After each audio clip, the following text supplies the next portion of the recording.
கர்த்தருக்கு ஸ்தோத்திரம். இயேசு கிறிஸ்து நாமத்தினாலே வாசிக்கிறேன். 2 சாமுவேல் 1ஆம் அதிகாரம். சவுல் மரித்த பின்பு தாவீது அமலேக்கியரை முறியடித்து சில்லாகுக்கு திரும்பி வந்து 2 நாள் அங்கே இருந்த பிற்பாடு 3ஆம் நாளிலே ஒரு மனுஷன் சவுலின் பாளையத்தில் இருந்து புறப்பட்டு தன் வஸ்திரங்களை கிழித்துக் கொண்டு தன் தலையின் மேல் புழுதியை போட்டுக்கொண்டு தாவீதினிடத்தில் வந்து தரையிலே விழுந்து வணங்கினான்.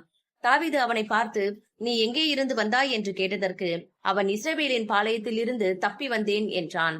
தாவீது அவனை பார்த்து, நடந்த செய்தி என்ன சொல் என்று கேட்டதற்கு அவன், ஜனங்கள் யுத்தத்தை விட்டு முறிந்தோடி போனார்கள், ஜனங்களில் அநேகம் பேர் விழுந்து மடிந்து போனார்கள், சவுலும் அவர் குமாரனாகிய யோனத்தானும் மடிந்தார்கள் என்றான்.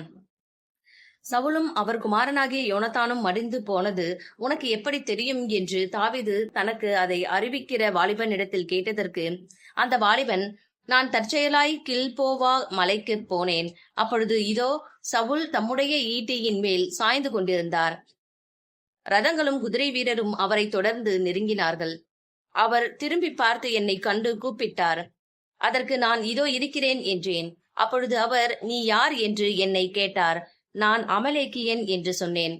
அவர் என்னை நோக்கி, நீ என் அண்டையில் கிட்ட வந்து நின்று என்னை கொன்று போடு, என் பிராணன் முழுதும் இன்னும் போகாததினால் எனக்கு வேதனையாய் இருக்கிறது என்றார். அப்பொழுது நான் அவர் விழுந்த பின்பு பிழைக்க மாட்டார் என்று நிச்சயித்து அவர் அண்டையில் போய் நின்று அவரை கொன்று போட்டேன். பிற்பாடு அவர் தலைமேல் இருந்த முடியையும் அவர் புயத்தில் இருந்த அஸ்தகடகத்தையும் எடுத்துக்கொண்டு அவைகளை இங்கே என் ஆண்டவனிடத்திற்கு கொண்டு வந்தேன் என்றான். அப்பொழுது தாவீதும் அவனோடு இருந்த சகல மனுஷரும் தங்கள் வஸ்திரங்களை கிழித்துக் கொண்டு சவுலும் அவன் குமாரனாகிய யோனத்தானும் கர்த்தருடைய ஜனங்களும் இஸ்ரவேல் குடும்பத்தாரும் பட்டயத்தாலே விழுந்தபடியினால் புலம்பி அழுது சாயங்காலம் மட்டும் உபவாசமாய் இருந்தார்கள். தாவீது அதை தனக்கு அறிவித்த வாலிபனை பார்த்து, நீ எவ்விடத்தான் என்று கேட்டதற்கு அவன், நான் அந்நிய ஜாதியானுடைய மகன், நான் அமலேக்கியன் என்றான். தாவீது அவனை நோக்கி, கர்த்தர் அபிஷேகம் பண்ணினவரை கொன்று போடும்படி நீ உன் கையை நீட்ட பயப்படாமற் போனது என்ன என்று சொல்லி வாலிபரில் ஒருவனை கூப்பிட்டு, நீ கிட்ட போய் அவன் மேல் விழுந்து வெட்டு என்றான். அவன் அவனை வெட்டினான். அவன் செத்தான். தாவீது அவனை பார்த்து, உன் இரத்தப்பழி உன் தலைமேல் இருப்பதாக.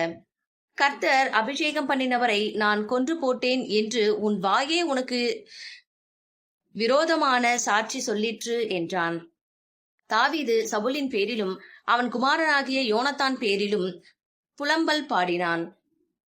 வில்வித்தையை யூதா புத்திரருக்கு கற்றுக் கொடுக்கும்படி கட்டளையிட்டான். அது யாசேரின் புஸ்தகத்தில் எழுதியிருக்கிறது. அவன் பாடின புலம்பலாவது, இஸ்ரவேலின் அலங்காரம் உயர்ந்த ஸ்தானங்களில் அதமாகிற்று, பராக்கிரமசாலிகள் விழுந்து போனார்கள், பெலிஸ்தரின் குமாரத்திகள் சந்தோஷப்படாத படிக்கும், விருத்த சேதனமில்லாதவர்களின் குமாரத்திகள் கலிகூறாத படிக்கும், அதை காத் பட்டணத்தில் அறிவியாமலும் அஸ்கலோனின் வீதிகளில் பிரஸ்தாபப்படுத்தாமலும் இருங்கள். கில்போவா மலைகளே, உங்கள் மேல் பனியும் மழையும் பெய்யாமலும் காணிக்கைக்கு ஏற்ற பலன் தரும் வயல்கள் இராமலும் போவதாக. அங்கே பராக்கிரமசாலிகளுடைய கேடகம் அவமதிக்கப்பட்டது. சவுல் தைலத்தால் அபிஷேகம் பண்ணப்படாதவர் போல அவர் கேடகமும் அவமதிக்கப்பட்டதே. கொலையுண்டவர்களின் இரத்தத்தை குடியாமலும் பராக்கிரமசாலிகளின் நினத்தை உண்ணாமலும் யோனத்தானுடைய வில் பின்வாங்கினதில்லை.